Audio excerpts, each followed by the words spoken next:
vous mettre. Top. Donc, on reprend. On reprend afin de terminer le premier chapitre de Malachi. Le premier chapitre de Malachi. Et avec cette source numéro 39 que je vous soumets. Je vais encore une fois la lire et je vais la traduire en papier. D'accord?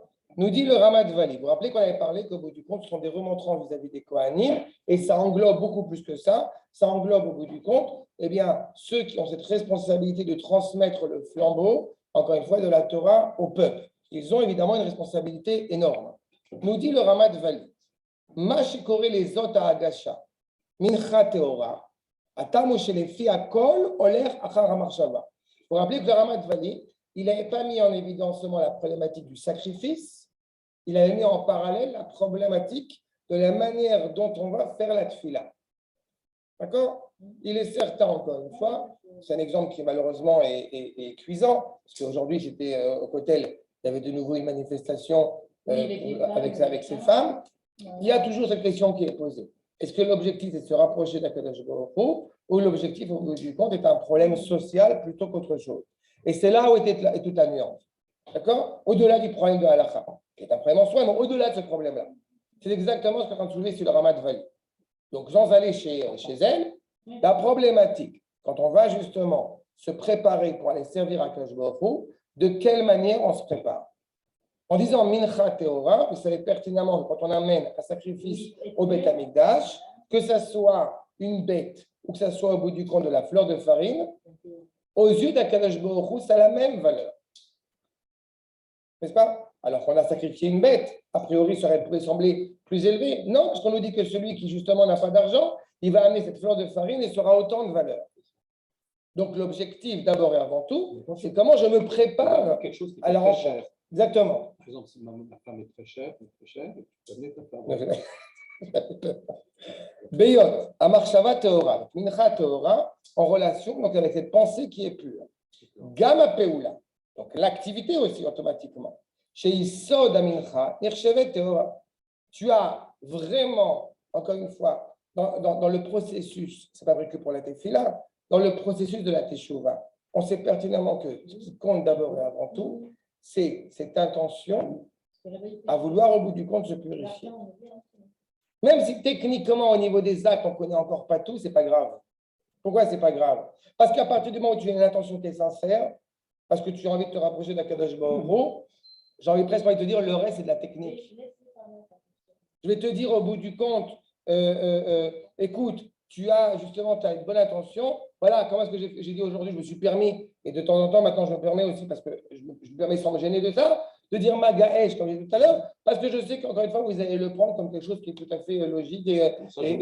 D'accord? C'est l'objectif.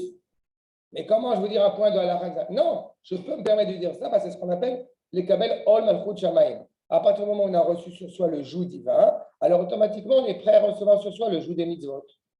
Donc l'idée de la pensée qui se veut pure, elle aura une implication évidemment en acte pur. C'est comme toutes les mitzvot entières. D'accord? Charé. Yesh koach gadol, et la machshava teora. Il y a une force à retrouver donc justement une pensée pure, l'arzir, kol akaché les rach, mais kol ara les tov. En aucune manière, on est en train de dire que faire certaines mitzvot est une facilité. Mais quand on est tellement attaché par cette pensée à Kadosh Baruch Hu, il suffit qu'on dise que c'est une mitzvah, hop, ça devient facile. C'était dur, ça devient tendre. D'accord? C'est vraiment ça. D'accord? C'est vraiment ça. Vécole à tamé, les torts. On arrive à ramener, encore une fois, cet instant justement de vitalité. Un juif qui ne fait pas une mitzvah. D'accord. C'est très, très dur. Il le voit comme un obstacle et tu peux lui dire. C'est parce qu'il y a malheureusement, il a un présupposé. Malheureusement, il y a un présupposé assez fréquent qui est dû à plein de raisons d'ailleurs à ça. Cette semaine, j'ai fait un cours où j'expliquais justement la problématique sur la peau, une peau de bête qui s'appelle le tachash. Est-ce qu'elle est impure ou elle est pure? C'est enregistré, c'est magenta. C'est quoi? C'est la peau de quelle bête? La peau, justement, c'est tout le sujet. Est-ce que c'est une peau d'une bête impure ou d'une bête pure? Et si c'est une bête impure, alors on a du mal à comprendre comment est-ce que cette bête impure, elle peut recouvrir le toit du Mishkan. Et je dis justement, je dis en deux mots, mais si vous avez l'occasion le temps de l'écouter, sur la problématique justement que relève le Rav Kook, que soulève le Rav Kook, la distinction entre le moussar et la émouna. Quand tu es en train de parler du moussar, la distinction entre le bien et le mal doit être claire. Quand on est au niveau émouni, c'est beaucoup plus complexe que ça. Et quand on dit aux gens, au bout du compte, est-ce que tu étudies la émouna? Alors malheureusement, il est assez fréquent d'entendre des gens qui vont dire, oui, on étudie, en fait, ce qu'ils appellent, eux, de la émouna, ils appellent des livres de moussar. Alors que ce sont deux choses clairement distinctes. Notre rapport à l'État d'Israël avec sa complexité, à partir du moment où c'est pas blanc, ou c'est noir, ou c'est blanc, ou c'est noir, donc je casse tout. Non, parce que quand on comprend la complexité, justement, eh bien, de l'édifice, on comprend pourquoi est-ce que même cette réalité qui peut apparaître en a priori mauvaise s'avère au bout du compte être une bonne chose et être constructive. C'est toute la difficulté. D'accord? Et donc, au bout du compte, c'est ça. Quand on est au bout du compte en train de nous dire le Ramat Vali, mais achar shea atuma nichnat el tahara. L'impureté, au bout du compte, se résigne à être attachée à la pureté. Vegodla, i verashuva lenegadenea. Elle est d'autant plus importante. Vous savez pertinemment que vous mettez une bougie en pleine lumière, on ne va pas voir la bougie. Mais une bougie, au bout du compte, en plein milieu des ténèbres, elle éclaire de manière exceptionnelle. Le Kiddush Hashem qui va sortir justement de ce Kiddush Hashem, de cette obscurité, est d'autant plus grand. D'accord? Maintenant, face à ça, comme on a dit, Akash Baruch fait une remontrance terrible en disant justement au peuple et aux Kohanim surtout, vous êtes en train de profaner mon nom. Je rappelle que Atem mechaleli moto, c'était le verset, Techalelu Shem Hashem be'imrechem. Comment vous profanez le nom d'Akash Baruch par les paroles, mais vous dites le verset, que vous tenez aux côtés de la table d'Akash Baruch, dans l'autel. Mais Gohalou, les paroles que vous tenez juste à côté de là où, au bout du compte, est censé pratiquer l'autel. Est-ce qu'il le faisait de bonne foi ou est-ce qu'il le faisait en sachant que c'est le seul nom d'Akash Baruch? Écoute, l'une des plus grandes difficultés, malheureusement, qu'on peut entendre et que j'ai souvent évoqué, c'est surtout ne soyez pas religieux. C'est ça?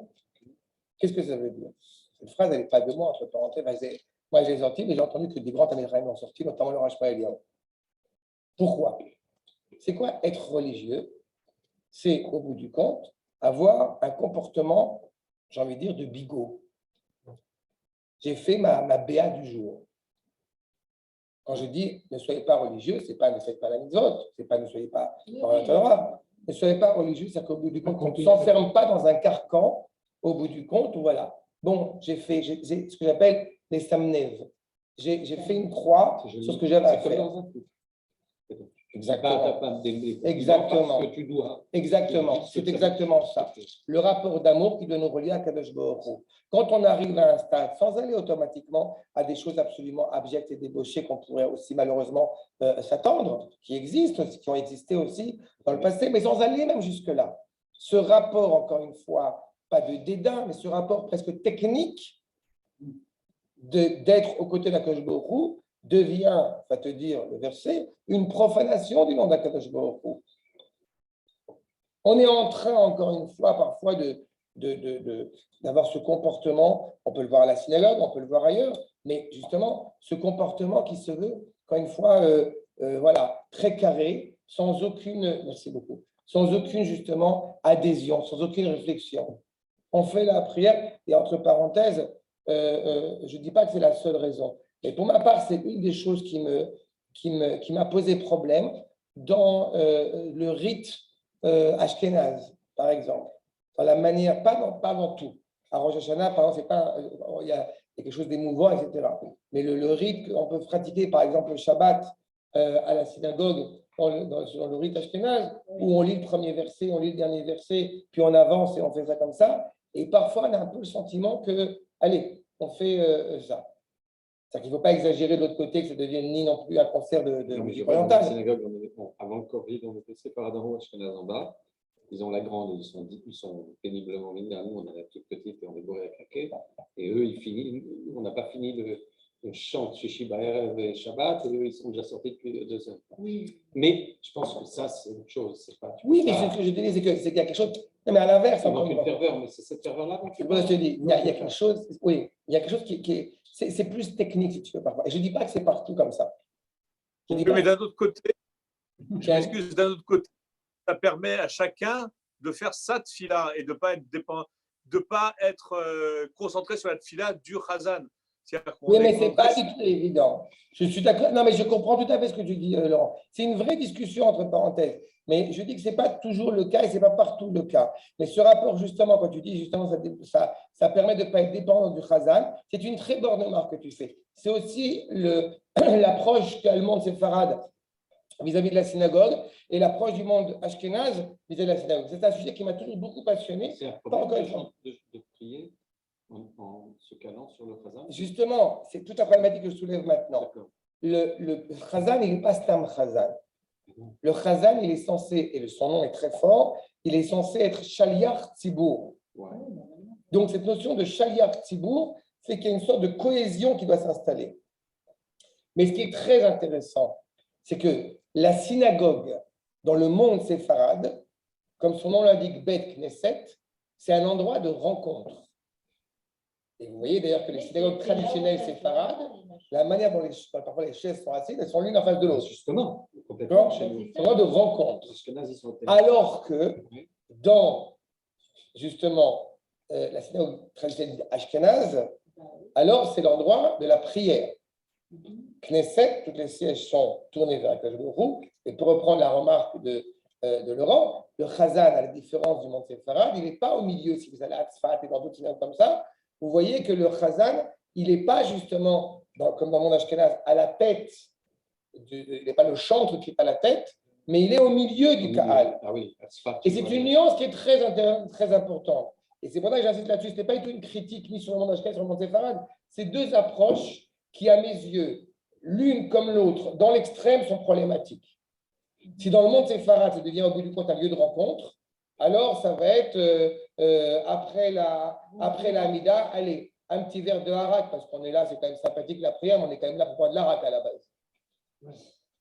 Et dans le monde ashkénaze, alors il va y avoir justement ce côté que chacun fait sa prière, sauf qu'il y a une idée justement de ce ensemble. Et pour ça que je fais cette référence par rapport aux Kohanim, parce que les Kohanim ne sont pas des êtres individuels. J'ai toujours eu rappelé, je ne sais pas si vous l'avez évoqué, mais j'ai toujours tendance à rappeler que le Kohen, comme vous le savez, il doit faire la Birkat Kohanim, c'est ce qui lui reste aujourd'hui, avec toute la valeur que ça doit prendre, vis-à-vis du Shaliach Tzibour qui lui dit les mots à dire. Oui. Shulchan Aruch nous dit clairement pourquoi, de peur qu'il se trompe, de peur qu'il oublie. Alors, c'est très sympathique, mais je pense que Laurent me confirmera que malgré ton jeune âge, il y a un moment donné où on sait plus ou moins à quoi ressemble la Birkat Kohanim. Il n'y a pas de surprise, a priori. D'accord? Pourquoi est-ce qu'effectivement, qu'est-ce qu'on va oublier? Réponse que nous enseignent nos Rachamim. Ce n'est pas oublier le texte, c'est oublier ce que cela implique. Tu ne peux bénir le Ham Israël parce que tu viens de dedans le Ham Israël. Le Shaliach Tzibour, encore une fois, qui lui donne la piste pour faire les brachas, il la ramène au peuple. Il est investi par le peuple pour le peuple. Exactement, exactement. Et donc, quand ici, il y a une remarque très dure qui avait par rapport au Kohanim, ce n'est pas seulement parce qu'encore une fois, ils ont fait ou ils n'ont pas fait le sacrifice, ils ont été justement un chazan. Et combien de fois je suis confronté à cette réalité-là, et pour le coup, dans le monde ashkénaze comme dans le monde séfarade, où entre un païtan qui croit qu'au bout du compte, il est venu directement du Maroc pour faire un concert de musique arabe, face à un chanteur d'opéra qui se croit effectivement avec Berlioz et lui. C'est vrai qu'on a les deux. D'accord?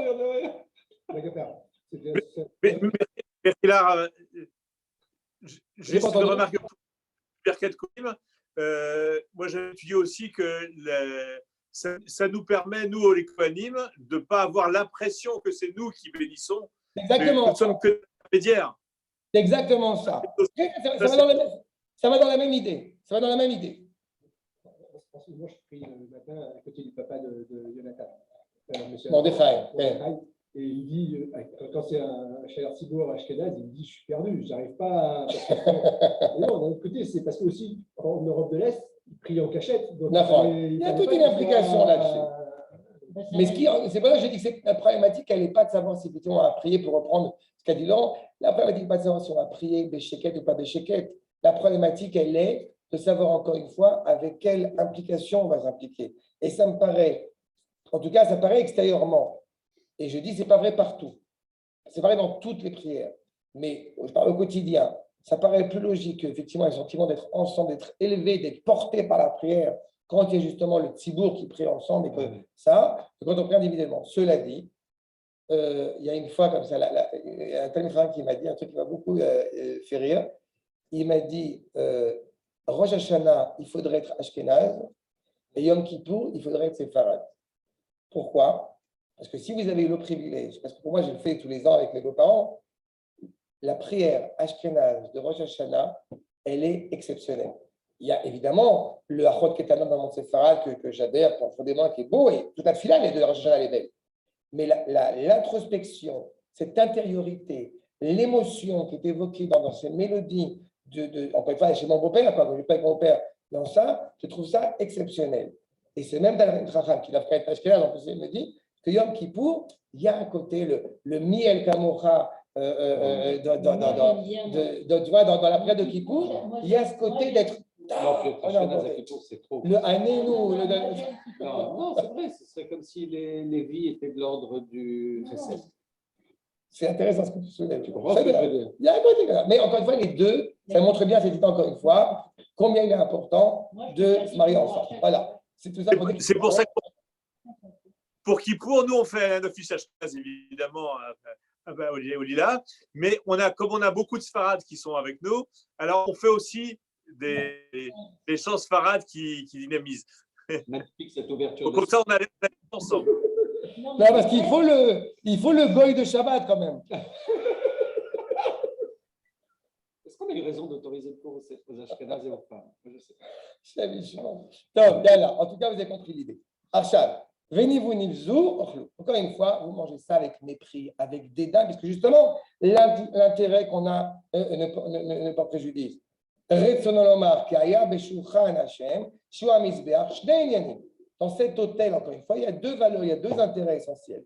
Le premier, Dvarim akravim al mizbeach l'Hashem, kemochele, vedam, la graisse, le sang, tout ce qu'on va amener sur cet hôtel, à korbanot, ve'al zetomru, sheu megoal.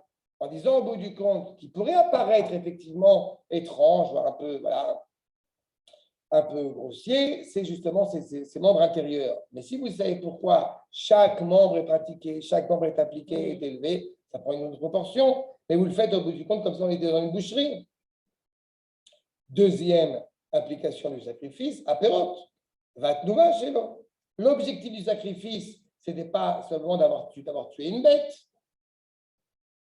L'objectif du sacrifice, c'est justement par le biais de cette bête qui est sacrifiée, de continuer à s'élever, voire de réparer le prix, comme la récolte qu'on va en tirer. D'ailleurs, Abassar Kadesh Anecha, la Kohanim, ce qui va être consommé justement aussi par les Kohanim, Kemo, Bassar Khatal, Vacham, pour ces différents sacrifices, que vous savez, quand on amène une faute expiatoire, le Kohen va consommer cette viande, une partie de cette viande. Vanecha, les Baalim, et aussi parfois consommé par ceux qui ont acheté cette viande, Kemo, Bassar Kadeshim, Kalim, Sheochlim Oto, Mishukhan Gavoa. Encore une fois, ça veut dire que quand on va manger à Yerushalayim, par exemple, eh bien, ce n'est pas comme si on mangeait ailleurs qu'à Yerushalayim. Quand on parle de se nourrir, d'être élevé par la sainteté, j'ai encore rappelé ça cette semaine, on monte à Yerushalayim. Il n'y a pas un seul endroit au monde où, au bout du compte, on parle de monter à Yerushalayim. Tu te rappelles, dans la Bible? C'est monter. Parce qu'il descend. Exactement. Il n'y a que de là-bas qu'on descend. Tu montes en Eretz Israël et tu montes à Yerushalayim. Donc c'est dans tous les sens du terme. Tous les sens du terme. Génial, mais que tu mais si tu es à Eilat, tu montes, peu importe. Tu montes dans tous les sens du terme. Il y a cette idée, encore une fois, de. Voilà, c'est ça qui est évoqué. Et quand ça devient, au bout du compte, malheureusement, un exercice technique, alors on a perdu l'essentiel. On a perdu ce sur quoi, encore une fois, tient le monde. Il y a autre chose que tu nous enseignes.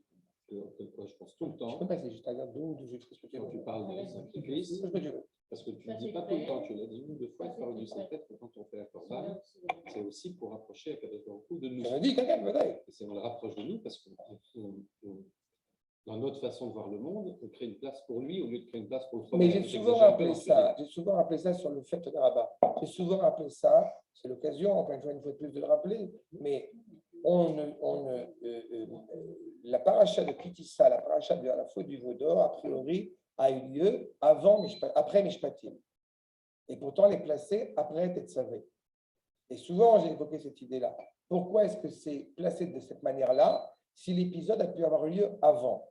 Et la réponse que nous enseigne notre ami, notamment le Rav Tzvi Yehuda, encore un Cohen, le fils du Rav Kook, sur le fait qu'il ne doit pas y avoir de séparation entre la naissance du peuple juif, c'est-à-dire toutes les parachiotes, Béchalar, Bo, etc., qui parlent de la sortie d'Égypte, de Bo, Béchalar, etc., le don de la Torah et la Hashrat HaShekhinah. Le moment où le Ham Israël s'élève, c'est-à-dire les parachiotes de la sortie d'Égypte, où le Ham Israël va s'élever, la manne, etc., le moment où Akadosh Baruch Hu, du coup, descend vers nous, c'est Matan Torah, et en conclusion de cela, eh bien, l'intimité qui se crée entre les deux. Le Mishkan, c'est justement la résidence divine, la Shekhinah, c'est cette intimité qui se crée entre les deux. Ce que tu nous as enseigné, c'est qu'on comprend que le Corban, ce n'est pas une élévation au sens où nous nous élevons, l'élévation est déjà là, il suffit de lui faire place. C'est-à-dire qu'en fait, on se rajoute des écorces et du poids. Mais on se débarrasse de ces écorces. Voilà. Et d'un coup, ce n'est pas qu'on s'élève, on est déjà. Et finalement, tu ne le sais pas. Voilà. C'est tout un problème. C'est ça que tu m'as révélé quand tu c'est pas moi, c'est Rabbeinu Bechaye. Non, je dis, c'est Rabbeinu Bechaye. C'est extraordinaire, et c'est ça que ça veut dire aussi. Oui, mais quand tu deviens encore une fois un truc technique, tu as perdu au bout du compte du sens. Combien de fois, au bout du compte, tu es confronté à ces questions? Mais si tu doubles un truc, faire d'une mitzvah un truc technique, ou d'un korban un truc technique, c'est une double gaffe. C'est que d'une part, tu méprises la mitzvah, mais d'autre part, tu la transformes en école. Et tu peux tomber, je te répète aussi, dans une autre problématique, qui est qu'au bout du compte, tu te rattaches à la mitzvah uniquement parce que tu y vois une dimension philosophique, intellectuelle, spirituelle très élevée. Je te dis, non, je ne dis pas pour toi. Non. Tu peux tomber dans cet accueil-là. Mais c'est moins grave que de faire. C'est très grave, non, c'est très grave aussi. C'est quoi ça? Comment tu fais ça? C'est-à-dire qu'au bout du compte, moi, cette mitzvah-là, par exemple, j'adhère totalement parce que je m'y retrouve, je m'élève, je la sens. Je sens quand je mange cachère que voilà, moi, je sens ma néjama. Je sens, je mange plus de cochon. C'était drôlement. D'accord. Il y a un problème par rapport de l'autre côté. D'accord. Okay. Alors ça. Donc, nous dit au bout du compte, eh bien, le Ramat Valim, accord numéro 41, El Chiyul Hashem Gadol Mizeh. Il n'y a pas plus grande, encore une fois, profanation du nom d'Akadosh Baruch Hu. Pourquoi? C'est un rapport entre Akadosh Baruch Hu et nous. Non, ça va plus loin que ça nous dit, le Ramat Valim. Je vous dis ce qu'il écrit et vous allez me dire ce que vous comprenez. Sharei Achitzonim, Atzmam Omrim, Am Hashem Ele, Ume'aritzo Yatsu. Les extérieurs disent eux-mêmes, disent ce peuple est le peuple de Dieu, de sa terre ils sont sortis. C'est qui les extérieurs? C'est fait. On est tous clairs là-dessus? L'application n'est pas que sur l'âme Israël, elle est sur l'humanité tout entière. Actuellement. Oui. Là, juste ce qu'on du mal, ils nous disent. Oui. Alors, ce n'est pas qu'ils ont des leçons de morale à nous donner. Non. Ah oui, mais nous, vis-à-vis de nous-mêmes, on doit être conscient, encore une fois, de cette responsabilité. Exactement. C'est ça. Exactement. C'est ça. C'est exactement ça. Le problème, c'est que tu as aussi été inverse, comme je l'ai encore entendu aujourd'hui, c'est pour vous dire à quel point ça me fait toujours beaucoup rire, sur l'idée que si tous les Juifs étaient en Israël, alors on serait faillible. Merci. C'est vraiment la problématique. C'est absolument faux, évidemment. C'est au contraire, le cœur, il est puissant. Il doit être à sa place. Mais le Rav Aviner nous raconte une anecdote, comme ça, je ne sais plus exactement en tête, mais il dit qu'il avait discuté avec la gare, avec un ami qui était à l'armée, il s'était confronté à des Arabes, il dit, vous avez qu'à remplir votre mission. Si vous ne faites pas votre job, ben nous on est là, on rentre au milieu du... vous avez laissé un vide, et vous ne l'avez pas rempli. Et donc nous, on se mise dans le vide. C'est un railroad, je crois, un truc sur le... Mais avant même d'aller à Hébron et dans les territoires, on a tout Israël. Hébron et les territoires, c'est Il y Israël. a Yaakov. Mais on a Galil, on a le Negev, c'est à nous. Hein. J'ai compris qu'à Akko, il y avait des... collines, mais il faut aussi J'ai entendu dire qu'à Akko, il y avait des Arabes. Ouais, On m'a dans le raconté. Galil ailleurs, moi j'ai vu quelques minarets. T'as vu que c'est marrant, c'est marrant. Mais par contre, dans le Dan, on construit des tours. Alors là, c'est important d'habiter les Dan. Oh la vache. Tov, Hashem Akadosh. Ou Yoter Chashou. Encore une fois, les Goïms, c'est là où c'est terrible. Ils respectent, ils honorent Akadosh. Évidemment, pas selon le prisme conventionnel et comme il se doit. Mais la plus grande provocation de Akadosh Baruch Hu, nous dit le Rav avec qui une attaque colossale, de dire qu'au bout du compte, c'est le peuple d'Akadosh Baruch Hu, il est sorti de sa terre. Et le Rav Avner, qui est le cas d'instant, il a raconté une fois, dans le salon d'étudiants, etc., et tout ça, il y a un noir. De la yeshiva? Oui. Non, pour les études, pour ceux qui... Ah, le salon des étudiants à Paris. Non, non, à Paris, le salon d'études pour proposer des projets aux gens qui veulent. Venez, venez. Il me raconte, il y a un noir qui est venu. Mais pas un noir, je n'ai pas dit juif d'Éthiopie, je n'aurais pas dit noir. Non. Un noir, pas catholique, j'ai un noir, qui arrive du Cameroun, du Congo, je ne sais pas quoi. Et il va voir la mère avec un bon accent, que je ne ferai pas, mais un bon accent comme il faut. Il lui demande, je voudrais venir étudier la Torah, parce que je veux être rabbin, etc. Il est noir. C'est pas le mec qui a écrit le livre, la jeune. Non. Non, mais tu comprends ce que ça veut dire. À vrai, il me raconte ça. On se bat pour qu'un jeune étudiant vienne. Ouais, c'est énervé, ce mec, comme il dit ça. Oui, mais tu comprends que quelque part, parfois, on se dit, mais c'est pas possible. Il y a un rave qui travaille, il y a un rave qui est très occupé au Machon Amikdash, pour tout ce qui est équilibre du Mikdash. Il s'appelle le rave, un francophone, en l'occurrence avec le rave Israël Ariel, il s'appelle le rave Jean-Marc Rosenfeld. Et je ne sais pas si vous connaissez, et j'ai oublié son nom en hébreu, mais Jean-Marc. Oui, et il m'a connu à chaque fois. Il va au Tongo, je ne sais pas où, là-bas, au Congo, en Côte d'Ivoire. Il fait des conférences, mais c'est des stades entiers qui viennent écouter ce rave sur la reconstruction, l'innovation. Oui, mais ils viennent tous ici en Israël. Non, mais encore une fois, c'est extraordinaire, César. Ce que je veux te dire là, c'est que non, mais il fait la même conférence en Israël, il y a 10 personnes. Ce que je veux te dire par là, c'est que ce qu'il est en train de dire ici, que ça fait la chaîne, et tu comprends quand je dis, dans un exemple concret, ce qu'il est en train de dire. Alors, encore une fois, comment je prends ces Congolais, assure-toi, je ne les prends pas avec je suis émoustillé. C'est-à-dire, le président du Cameroun, il voulait demander à Maïtou de convaincre tout le peuple camerounais. Donc, on sait que c'est ça. C'est-à-dire, il faut le prendre avec beaucoup de recul. Et simplement, ce qu'il est en train de te dire, on est intéressé. Alors, évidemment, moi, la réponse que j'ai donnée par rapport à ça, évidemment qu'ils sont intéressés, ça ne les engage pas. Quand Am Israël il reçoit la Torah, il la reçoit avec force, avec vigueur. Mais il trouve qu'à côté, il ne reçoit rien avec vigueur. Il s'approche de la Torah. Évidemment, il n'a aucun engagement vis-à-vis d'elle. Nous, ça nous parle. De la même manière qu'encore une fois, on va éduquer ses enfants et tu aimes beaucoup les enfants des voisins. Mais il n'empêche que pas une seule seconde, tu vas faire les mêmes remarques aux enfants du voisin que tu vas faire des remarques à tes propres enfants. Donc, il y a une implication, évidemment, derrière ici. Mais ce que là où c'est terrible, et l'attaque, évidemment, évoquée par le Rav Vali. Oui. Donc, je poursuis, je termine juste sur ce point. Nous dit le Rav Vali, on récuse l'idée de se rattacher à Kadosh Baruch Hu. Et Adraba, Mechunim leitrachek, Mechavnim leitrachek b'menu, ve'livrach me'avadato, be'itatzlut, ve'itamale shel sheker ve'kazav. Nous, on ne peut pas s'approcher d'Akadosh Baruch Hu. On n'est pas habilité pour ça, disent les goïms. Mais eux, au bout du compte, ils s'en écartent. Non, eux, c'est nous. Ils s'en écartent. Alors qu'ils ont l'opportunité, justement, d'être là, et ils vont préférer le mensonge. Et non seulement ils s'en écartent, mais en plus de ça, je vous lis ce que dit le Messie de Sion, c'est quoi mitla dans le verset? Il y a ayefut ve'egia. On déploie des efforts colossaux pour, au bout du compte, s'écarter de ce que nous sommes. C'est impressionnant, un truc pareil. Achab. Vous retrouvez d'ailleurs cette expression de là dans le verset que je vous soumets, le verset du Sefer Shemot. Vaïsaper Moshe, les Chotno, donc il raconte à son beau-père, Kol asher asa Hashem et Paro, tout ce que Akadosh Baruch Hu a fait au Pharaon et aux Égyptiens, al odot Israël, concernant Israël, el kol atla'a asher mitzetam baderech vaitzalem Hashem. Toute la fatigue, tout l'effort qu'il a employé pour, au bout du compte, d'une certaine manière, empêcher que Akadosh Baruch Hu sorte le peuple d'Égypte. D'accord? Et bien dans cette dimension-là, vous avez la problématique ici. Pareil.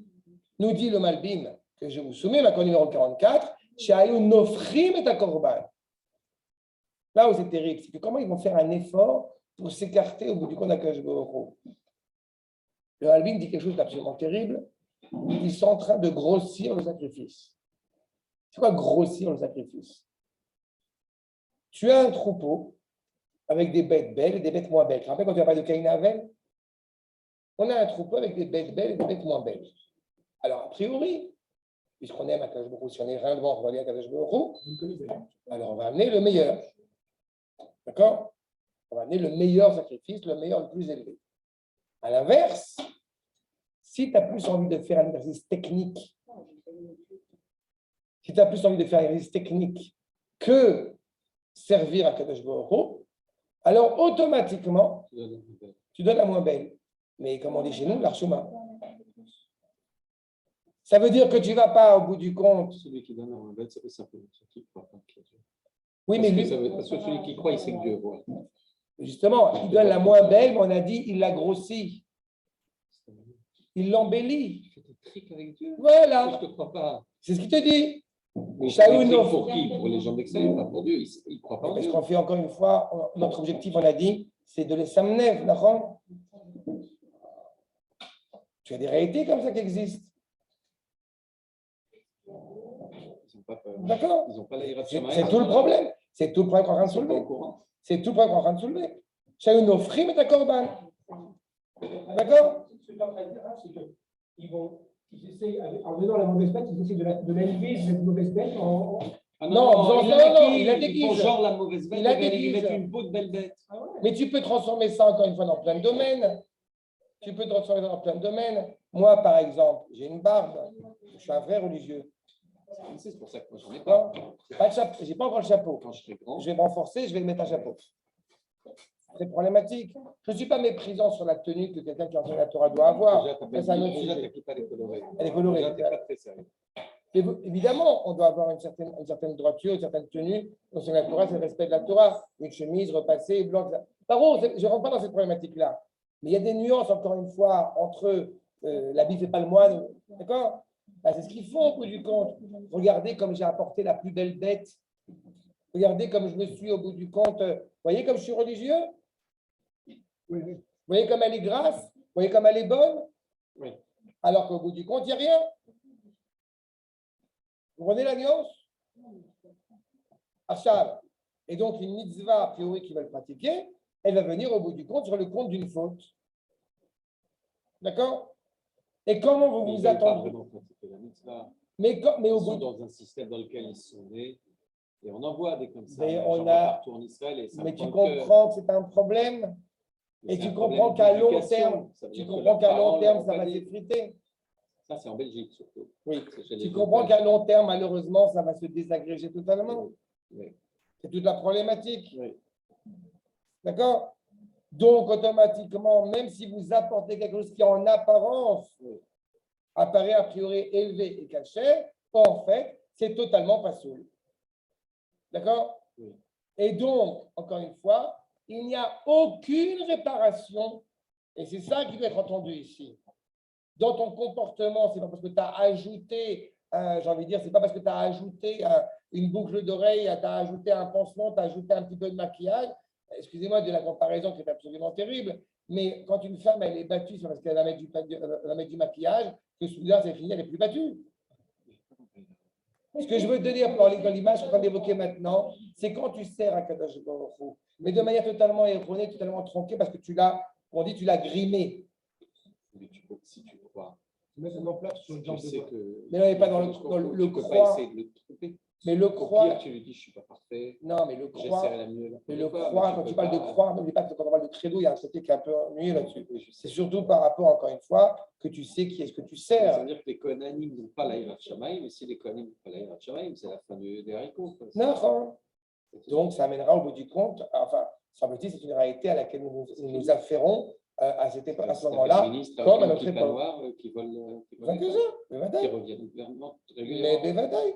Mais d'ailleurs, j'ai souvent soulevé cette problématique d'un député, pour ne pas le nommer, mais c'est le même, qui avait dit qu'est-ce qu'on peut faire que, je vais le dire en hébreu parce que ça fait toujours beaucoup rire. Malasot, she'anachnu lo am levad adishkon, va'alenu litrashev bagoyim. Il faut comprendre que c'est exactement l'inverse du verset. C'est-à-dire, quand c'est quelqu'un, en l'occurrence avec une kippa, qui dit une phrase pareille, tu comprends qu'on a un problème. C'est-à-dire, Ouais, ça, tu me fais le collant, s'il te plaît. et ça ne veut absolument pas dire. Attention, comme des sexistes maintenant, on rigole. Ça a augmenté le collant? Oui, ça augmente. Mais non. Ça ne veut absolument pas dire quelqu'un qui, encore une fois, a une kippa, comme on dit, elle est parfaite. Ce n'est pas ça le problème. Mais il y a une reconnaissance, Rabotai, il y a une reconnaissance, encore une fois, à ce qu'on doit être de manière cohérente et authentique. D'accord? Et c'est pour ça que le Ramat Vali nous dit clairement que En Tikkun Belo Yagia Ve'amal. Il n'y a pas de réparation possible, justement, sur cet effort-là qu'on va apporter. La mincha qu'on va apporter, elle provient du bas pour aller vers le haut, pour retrouver justement, il y a ce lien avec le roi. D'accord? Pour ceux qui sont juste sur le Zoom, je dis un peu à l'oral pour alléger au niveau de la lecture, mais je vous soumets ce que dit le Ramat Vali, ce qui est dans la suite de notre idée. Mais quand, encore une fois, c'est malaxé avec des mauvaises, justement, des mauvaises impulsions, des mauvaises dépravations, avec des mots, d'une certaine manière, chez la Avoda Abouma, donc un travail qui est déjà tronqué, erroné par essence, et comme j'ai dit, qui est déguisé, les vouchab et les vouchekadarot chez la klipa, bilti metukenet, automatiquement, eh bien, ça ne pourra pas être agréé par le Créateur. Quand les gens disent pourquoi on ne construit pas le Beth Amikdash, combien de fois j'entends, et des gens qui ne sont pas toujours habilités à vraiment en parler de ça, mais je pense qu'il faut construire le Beth Amikdash. Mais c'est quoi construire le Beth Amikdash? Ce n'est pas construire au bout du compte une bâtisse de pierre. C'est quelque chose qui, encore une fois, si tu vas parler cette semaine, Assouli Mikdash, le Shachati Betocham, l'objectif c'est de voir cette résidence d'Akadosh siéger en nous. C'est ça l'objectif. Entre ceux qui veulent construire des pierres, en fait, et ceux qui disent maintenant il va descendre. Exactement, Il y a exactement. pas de- C'est tout le problème. Et entre nous, il y a nous. Mais non, c'est déjà là. C'est déjà là. Pourtant, le deuxième Beth Amikdash, il a été construit alors que les gens n'étaient pas prêts non plus. Le deuxième, pas le premier. Oui, le deuxième. Le deuxième a duré plus longtemps que le premier. Le premier manquait une réalité matérielle, le deuxième manquait la réalité spirituelle. Le troisième doit être la cohésion, l'unité totale des deux. Et pourtant, il a été construit. Oui, mais il a été détruit. Et le troisième ne peut pas être détruit. Ça- C'est toute la difficulté de le mettre en place. Maintenant, il aurait pu effectivement être profondément élevé, le deuxième, si justement, eh bien, malheureusement, eh bien, ceux qui étaient montés, les pauvres petits 40 000 juifs qui étaient montés, s'étaient ajoutés à beaucoup plus de juifs, encore une fois, qui avaient participé à ce projet. L'histoire n'a pas été comme cela et ça a eu des implications évidemment profondément dramatiques. Mais il est certain que le troisième doit être la synthèse du premier et du deuxième, avec les avantages du premier et les avantages du deuxième. Il doit avoir une dimension spirituelle forte et une dimension nationale Et en forte. plus, normalement, il sera thématisé. Bezrat Hashem, le Rav Yosef, il en parle. Le Rav Yosef Messas, il en parle. C'est vrai. Et en tout cas, il parle de lumière, il parle de choses d'électricité en Beth Amikdash. Quand je ne suis pas un prophète, C'est lui, toi, dis-moi, donc être au jeune âge, comparé au mien. non, ce n'est pas du tout évident. Ça peut être beaucoup plus vite qu'on le pense. C'est vrai. C'est ça. Mais la question, elle est. Mais encore une fois, ce n'est pas une réalité mystique, ce n'est pas ce qui va être construit. Je reprends ce que je viens de dire maintenant. C'est exactement la question qui est posée, c'est que c'est dans l'inverse de ce que je suis en train de dire maintenant. Parce que justement, de parler quand est-ce qu'il va être construit, ce n'est pas quand est-ce qu'il va être construit, c'est quand est-ce que le peuple juif va décider, encore une fois, que ça fait partie dans l'ordre de priorité, quand le Premier ministre qui va arriver, Bezrat Hashem, et va dire Koumoun Alexion, il est temps de construire le troisième Beth Amikdash. Pour l'instant, ce n'est pas le J'ai cas. déjà glissé une ou deux fois le mot dans le milieu de high-tech. Il y a des signes. On va demander de consulter. Il y a des signes. Mais il y a plein de signes depuis 72 ans, Sabrina. Oui, oui. Ça fait 72 ans que nous vivons la réalité. C'est pas un signe. Si. Eh ben, voilà. Il faut savoir de quoi on parle, ça se construit. Laurent, entre parenthèses, si tu n'as pas eu le loisir de lire cet ouvrage, parce que ça a été traduit, donc c'est l'occasion de t'y référer, Malacha et Deot, un ouvrage qui a été traduit par M. Benjamin Gros, dans Politique et Religion. Et là-bas, il commence justement, et tu vas essayer d'aller le parcourir, tu verras la problématique qu'il met sur ce qu'on appelle l'Aïdia Elaït et l'Aïda Léoumite, par rapport au premier Betamikdash et par rapport au deuxième. Vous envoyez le lien, enfin Le la livre, référence. avec plaisir, je vais le retrouver, je t'enverrai la référence du livre. Il était de Merci. Michel. Monsieur Benjamin Gross, Oui. je vais te dire que c'est partie des hommes qu'on a. Je sais. c'est vraiment- Il l'a envoyé à tout le monde. Avec plaisir. Avec plaisir, Sylviane. Qu'est-ce qu'elle a dit, Sylvia? Il a envoyé à tout Alors, le monde. tout le monde. Ça y est, je balance des noms, je vois les gens s'intéressent. Donc, je ne veux pas que je vous donne toutes mes lectures, sinon après, vous n'allez plus venir étudier chez moi. Tu as de l'avance. Hein. Ouais, c'est ça. Parce que lire Benjamin Grosse tout seul, je veux dire, j'ai essayé. En tout cas, c'est un grand homme. Bon, j'aime qu'on a perdu. En tous les cas, donc vous voyez que du coup, en réaction à cela, évidemment, ça mène malheureusement à une malédiction terrible, mais la malédiction d'abord et avant tout comprise par notre propre comportement, par nos propres, encore une fois, décisions qui malheureusement n'ont pas été suffisamment à la hauteur de ce qu'on aurait pu, de ce qu'on aurait dû être. Et surtout pourquoi? Je vous répète, on a un troupeau. Tu as des belles bêtes, c'est pas que tu n'as pas des belles bêtes. À la rigueur, la génération qui est montée, qui n'avait rien à perdre et qui est montée sans rien à l'époque du deuxième Betamikdash, c'est une génération qui n'avait pas forcément des moyens exceptionnels. Et malgré tout, elle est montée. Mais quand tu as cette richesse, tu as la possibilité de faire des choses, mais que tu as préféré, non, il ne faut pas exagérer non plus. Quand, au bout du compte, combien de fois j'ai entendu ce genre de remarques? On a, au bout du compte, les gens, ils ont refait le marbre césarien, je ne sais pas quoi, dans leur salle de bain, et tu leur dis qu'il faut acheter une nouvelle vaisselle pour Pessah. Dis donc, il faut être riche quand même pour être religieux. C'est un grand. Non, mais vous comprenez qu'il y a sur quoi on a mis l'essentiel. Bien sûr. Je l'entends à longueur de. En France. Oui, c'est la même chose. C'est pour ça que je rigole. Attends, Pas exagérer non plus. c'est compliqué. C'est fait. C'est toute la problématique. C'est toute la problématique. Non, deux fois, ce n'est pas forcément nécessaire. Ah, voilà. Mais en tous les cas, vous comprenez l'idée que je suis en train de soulever. D'accord? Je termine avec ces deux points pour bien mettre en évidence là. Donc, évidemment, alors que chez les Goïms, il va être. Ça veut dire que les rats. Si les gens pensent comme ça veut dire que les rabbins ne font pas leur boulot. Je ne sais pas. Je te dis honnêtement, il y a des choses sur lesquelles je ne sais pas. Je suis très perplexe. Ça veut dire Parce que les que gens n'ont pas. Non, mais tu as raison, mais malheureusement. Place ça comme Non, mais malheureusement, je vais te dire en un sens exercice inverse. culturel. Je vais te dire malheureusement en sens inverse. Quelqu'un m'a demandé encore aujourd'hui, cette semaine, il m'a demandé, est-ce qu'on peut manger des fraises? On ne peut pas manger de fraises. Parce qu'aujourd'hui, on a découvert qu'il pouvait y avoir des vers qui sortaient des fraises, etc. Mais il y a le. Aujourd'hui, tu as une nouvelle mode et tu expliques ça aux gens et les gens, ils te disent, ouais, mais enfin, quand même, vous êtes monsieur le rabbin, parce que non, bien monsieur le rabbin, à ce moment-là, vous êtes un peu cool quand même. Alors, bon, je le ramène parce que la nouvelle mode, c'est de dire quoi? Tu sais que tu dois nettoyer tes fruits, tes légumes, etc. Bien sûr. Et si tu vois quelque chose à l'œil nu, alors évidemment, ce sera un problème. Sauf qu'aujourd'hui, il y a des choses qu'on ne voit pas à l'œil nu.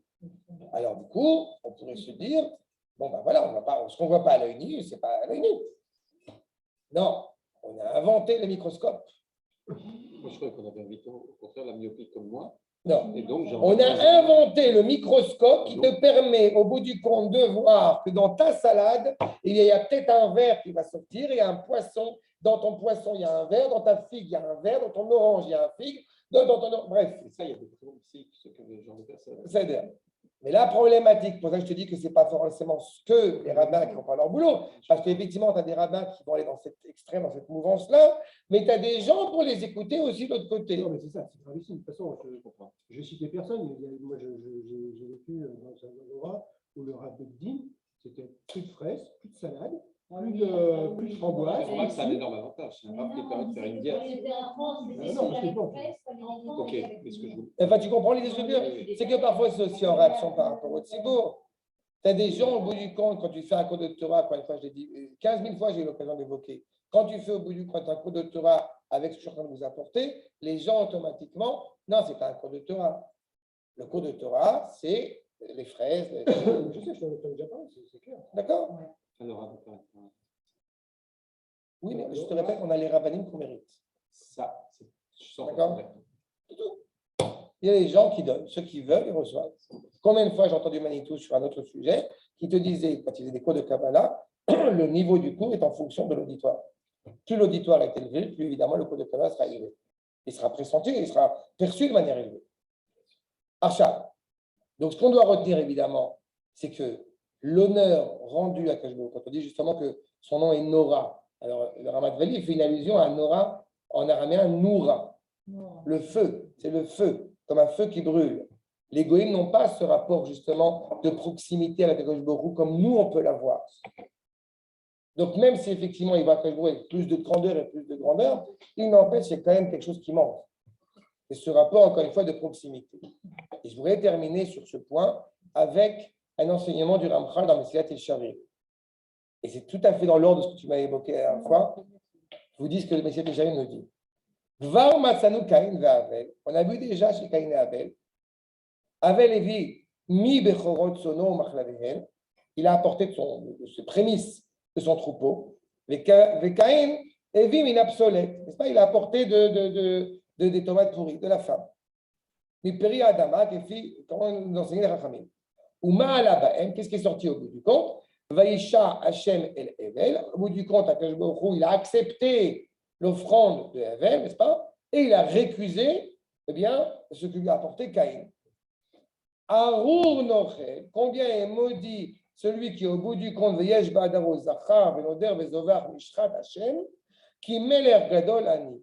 Arur, combien sera maudit celui qui, au bout du compte, eh bien, va me faire une faveur en m'apportant un cadeau alors qu'il a complètement oublié que c'est moi le roi. Si je puis dire. Tikrelit Trouma. C'est ça, exactement. J'ai sorti de la main gauche pour aller à la droite. Exactement. Toi, tu as Il fait des roues, tu t'élèves. il t'arrivera rien. Exactement. C'est Exactement. tellement évident. C'est exactement ça. Et je termine. Chez Loyu Mitzvot, Bezouyot, Ils n'ont pas compris la grandeur. D'accord. Ils n'ont ni peur, ni compris. Parce C'est que ça. ce n'est pas de la peur pour avoir peur. C'est pas l'aveugle. c'est de la peur révérentielle. D'accord. C'est une peur Crainte de remerciement. quoi. C'est ça. Donc, du coup, il est fondamental de pouvoir un rapport méprisant à l'égard des mitzvot. Ben oui. Comment ils peuvent être en Ok. Pas moi. Ça dit ça. Ça dit. Ah ouais. Ça fait des millions. Si c'était aussi simple, ça serait très Ah non, mais content. j'en ai vu. J'étais à l'Eloula, près de chez moi, je ne sais plus, il y a un synagogue qui m'ont invité, peu importe, je n'irai pas dans du Rav. Et ben, ils embrassaient tous la main d'arrière-petit-fils du Rav. Ce n'est pas le Rav, hein, c'est l'arrière-petit-fils qui arrivait couvert de breloques et tout. Et il y a un Rav qui était à côté de moi, ses amis qui disaient non, regarde, c'est pas pour lui. Mais non, bravo. Kol haochez Sefer Torah Harum, justement, voilà ce que dit la phrase, est terrible cette phrase, cet enseignement. L'image d'être méprisant à l'égard des mitzvot, nous dit dans le traité de Megillah, Kol haochez Sefer Torah Harum, Nigbar Harum, Mipne Bizouy mitzvah. Tout celui, alors, traduction littérale, mais rassurez-vous, c'est plus compliqué que ça. Tout celui qui a, au bout du compte, pris un Sefer Torah nu, va être enterré nu à cause du mépris qu'il a eu à l'égard des mitzvot. Alors, il faut se rappeler deux choses. La première, c'est que Harum, ce n'est pas seulement Harum, c'est Harmomi. Ça se rapporte un peu, encore une fois, méprisant, même rusé, et finement rusé à l'égard des mitzvot. Deux, il faut se rappeler qu'on n'est pas enterré nu. Des fois, parfois, les gens aujourd'hui, on est enterré avec 4 vêtements du Kohen, sans les tzitziot, évidemment. Et donc, on a un rapport justement par rapport à ça, justement en élévation, en préfiguration du retour à la fin des temps. C'est pas avec des nœuds, entre parenthèses, voilà à quel point il y a de la émouna, à ce moment-là encore plus, avec des nœuds, et les mains sont attachées, mais avec un nœud qui peut se défaire facilement. Pourquoi elle peut se défaire facilement? Donc, au moment où on s'entend. Odile, il était juif, tu sais. Ça fait des Là, mais vous comprenez qu'au bout du compte, c'est pour que justement, au moment de la résurrection des morts, il puisse ouvrir les nœuds et hop, il sort. D'accord? Voilà. Il paraît que les Sfaradim, c'est plus vers le bas, comme s'ils continuent à creuser. Je ne suis pas sûr, mais bon. En tous les cas. Chez les Ashkénazes, on a rajouté la mouchoir. Temora, oui, la noule aussi, il faut le bouffon chez la mitzvah. Il faut ajouter encore plus, encore une fois, sur le corps de la mitzvah, qu'aider la adhera par amour de la mitzvah. Vous savez, bon, je pense que tout le monde le connaît, mais mon loulav à Sukkot, j'ai coutume, ma femme rigole beaucoup. Et côté HK, c'est pas, elle rigole un peu moins maintenant parce que vous savez, c'est habitué, parce que mon fils fait la même chose. Mais au début, pour ma femme, j'avais un sapin de Noël. Parce que je mettais un pompon, j'entoure, je mets un fil, etc. Et ça faisait beaucoup, ça amusait beaucoup mon épouse. Mais en plus. Et déjà, tu fais le mitzvah, tu fais rire ta femme ashkénaze. C'est déjà énorme. Moi, si je savais, je rajouterais des pompons. Laurent, je t'aime, je te promets, je suis avec toi. Mais non, par contre, il y a quelque chose qui est vrai, c'est que cette coutume-là de décorer son loulav, elle n'est pas d'aujourd'hui. Elle n'est pas comme en Afrique du Nord. Elle est bichal d'origine, puisque à l'origine, dans le Beth Amikdash, on mettait justement quelque chose de doré, d'or, sur son loulav. Justement, encore une fois, par amour, par élévation, encore une fois, le aider. L'histoire du Sefer, quand on tourne en France, ils m'ont obligé il y avait quelqu'un dans la chute qui disait il ne faut pas toucher le Sefer comme ça. Il nous a fait mettre un drap sur toute la longueur du Sefer Torah. Et il a fait, parce qu'il ne fallait pas qu'on puisse, il fallait justement sur la phrase, si tu laisses le Sefer nu, tu seras enterré nu. Donc il nous a fait mettre en fait, j'en ai vu nulle part ailleurs. Il y avait que chez nous on avait habillé le Sefer Torah de drap. Et voilà, sur plus de respect vis-à-vis de Sefer Torah. Donc évidemment, c'est vrai pour toutes les mitzvot, en plus pour ça. D'accord? Adkan pour cette partie-là, Adkan pour cette partie-là de Malachi. Maintenant.